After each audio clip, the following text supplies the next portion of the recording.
안녕하십니까. 9월 18일 글로벌 주요 시황 및 국내 선물 옵션 그리고 주식에 대해서 말씀드리겠습니다. 현재 글로벌 시장은 가장 큰 이슈가 금리 인상이고 지금까지 0.75 자이언트 스텝을 계속 밟아왔는데 0.25가 될 수도 있다라는 기대감 때문에 또 일시적으로 오르기도 했는데 지금 현재로서는 물가가 그래도 갑자기 안정이 되지 않기 때문에 연준에서 1%포인트 울트라 스텝, 그래서 이 부분 때문에 지금 약세를 기록하고 있습니다. 그래서 아예 1%포인트의 그 울트라 스텝이 나오고 난 직후에는 오히려 일시적으로 충격을 받을 수가 있지만, 그리고 나서는 추가적인 그런 큰 폭의 금리 인상이 아니라고 하면은 오히려 시장이 좀 안정될 가능성도 있다.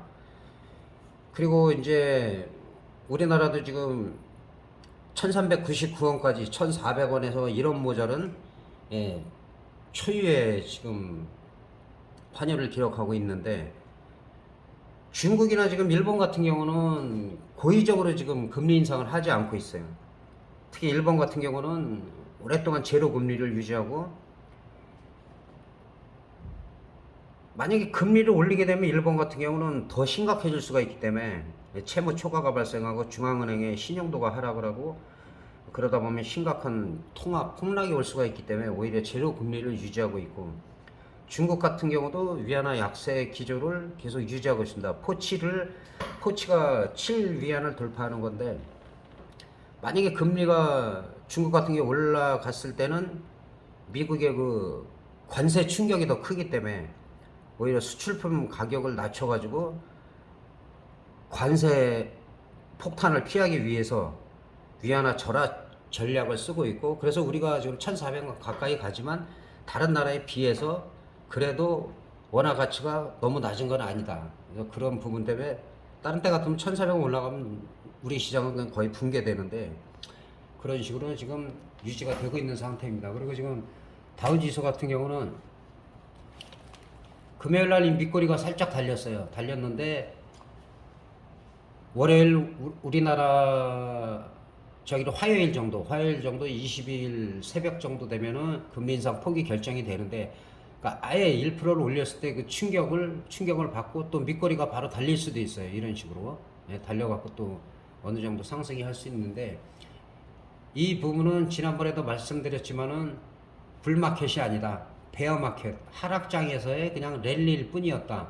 그거를 거의 다 되돌렸어요. 되돌리고 이제 올해 6월 17일에 저점을 과연 지켜지느냐. 저점만 지켜주면 사실은 악재만 계속 있었기 때문에 큰 문제가 안 돼요. 러시아 같은 경우는 이제 푸틴도 지금 뭐 탄핵 얘기도 나오고 있고, 뭐 쉽게 뭐 결정될 일은 아니지만은 지금 우크라이나 반격이 지금 상당히 거세기 때문에 지금 푸틴 같은 경우는 지금 고립무원에 빠져 있기 때문에 과연 핵카드를 꺼내 들 것이냐, 그것도 쉽지 않고, 뭐 핵을 쓴다면 뭐 거의 망한다고 봐야 되니까. 그래서 그런 여러 가지 지금 악재만 있는 상태에서 이 바닥을 지켜진다라고 하면은, 아니면은 1%포인트의 울트라 스텝을 견뎌낸다고 하면은 다시 이런 베어마켓 랠리도 나올 수가 있다. 그리고 우리 시장 같은 경우는 우리 시장도 마찬가지죠. 만약 그 충격에서 이 두 라인 2200원 90하고 2200원 75 정도가 유지가 된다 하면은 또 반등 가능성도 있습니다. 이 정도의 뭐 베어마켓 랠리까지는 몰라도 일시적인 반등이 나올 수가 있다.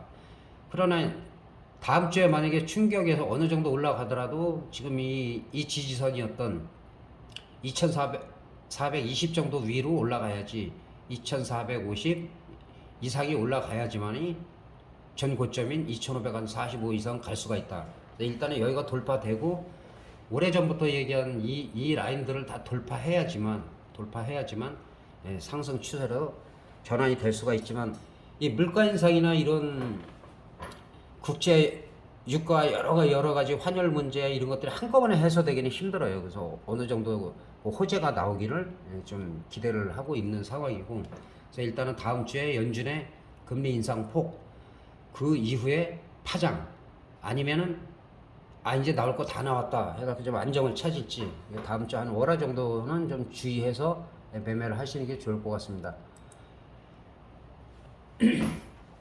선물 같은 경우도 이거는 12월물이기 때문에 12월물의 저점이 302.7이에요. 302.7 정도가 되는데 지금 한 5포인트 정도 여력이 있는데 이거는 뭐 한 번에도 무너질 수가 있기 때문에 내려갔다 하더라도 이제 바로 올라오느냐 바로 올라오고 지금 307 정도를 내려가더라도 올라오든지 아니면 지지가 되느냐 상당히 중요하고 일단은 302.7이 무너져가지고 밑꼬리도 안 달리고 음봉이 있다 그러면은 당분간은 이거 매수는 아니고 매도고 그다음에 이번 만기 때나 만기 전에도 어쨌든 콜이 유리하다 풋이 유리하다는 그런 부분들은 미리 예측한 대로 거의 변화 없이 진행이 됐다는 거 참고하시면 될 것 같습니다.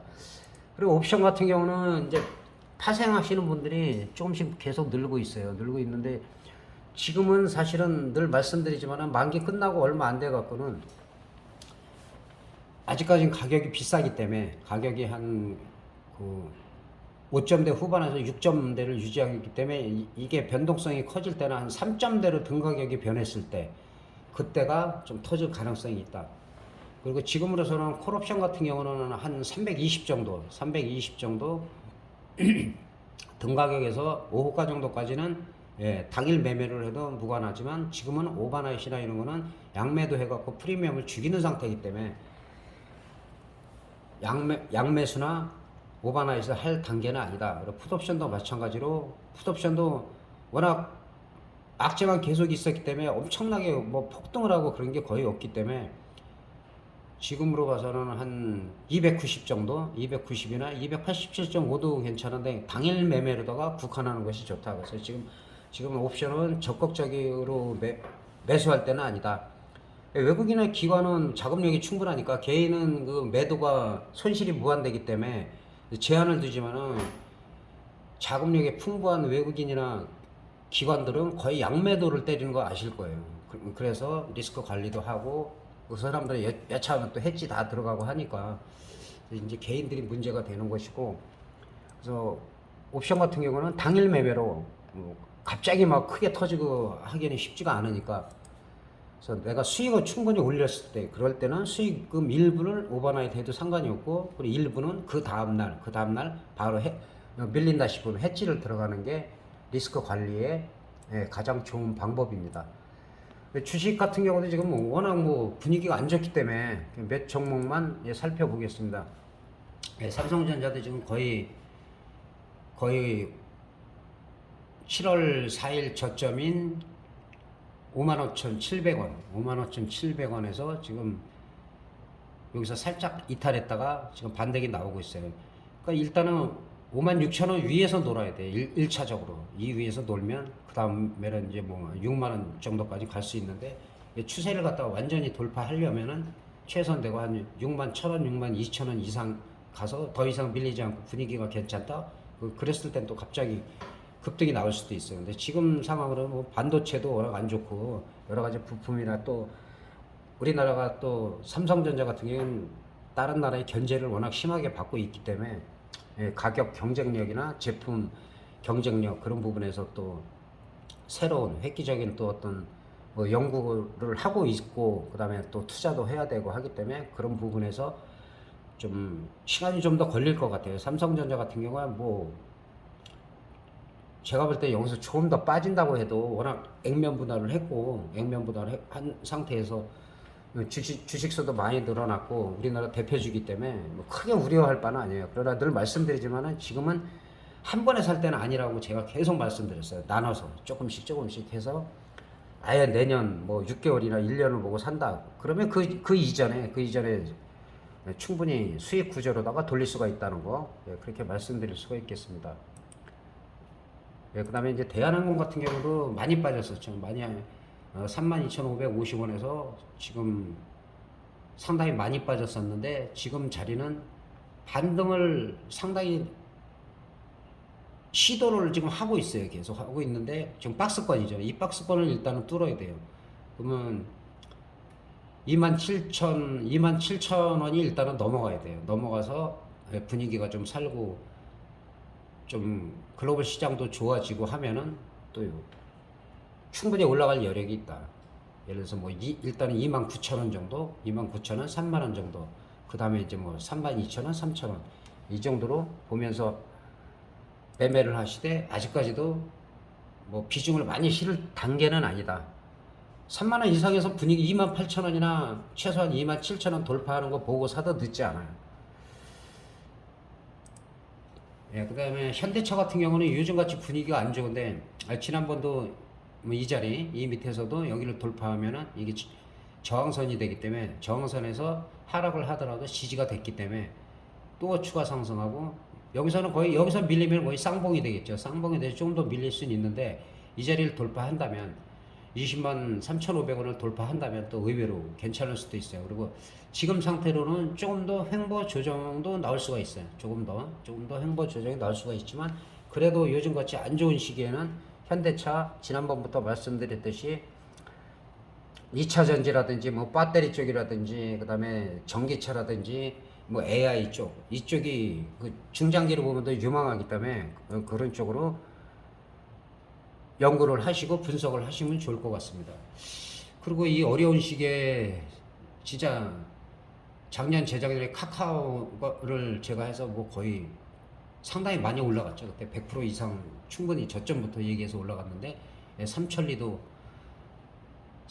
여기가 지지선, 이 두 라인이 저항선이라고 말씀드리고 지금 22만 2,500원 고점을 계속 돌파를 하고 있어요. 계속 돌파. 그래서 이런 종목들은 뭐 10만 원 넘었다 하고 너무 비싼 거 아니냐 해도 남들 다 떨어질 때 꾸준히 올라가고 있는 거고, 삼천리는 뭐 이때부터 제가 말씀드렸지만 좀 발굴을 잘한 것 같아요. 그래서 고점을 돌파하면 항상 이렇게 눌리고 밑골이 달리고 하면은 이때가 뭐 단타라도 며칠 안에 수익이 충분히 나기 때문에 무조건 싼 주식 해갖고 뭐 한방이나 이런 걸 노려갖고 상당히 위험합니다. 파생도 마찬가지고. 그래서 너무 싼 걸로 크게 한 번씩 버신 분들이 더 크게 손실 본 분들이 실제로 많아요. 그런 부분을 신경 써주시면 좋겠고, 어려운 시기에 잘 이겨내다 보면 또 기회가 호기가 되니까, 하여튼 어려운 시기에 이번 달 잘 마무리 하시고, 그 다음에 4분기가 또 있으니까 4분기 때 또 반등을 기대하면서 차분하게 무리하지 않게 매매를 하셨으면 좋겠습니다. 이상으로 9월 18일 시황을 마치겠습니다. 대단히 감사합니다.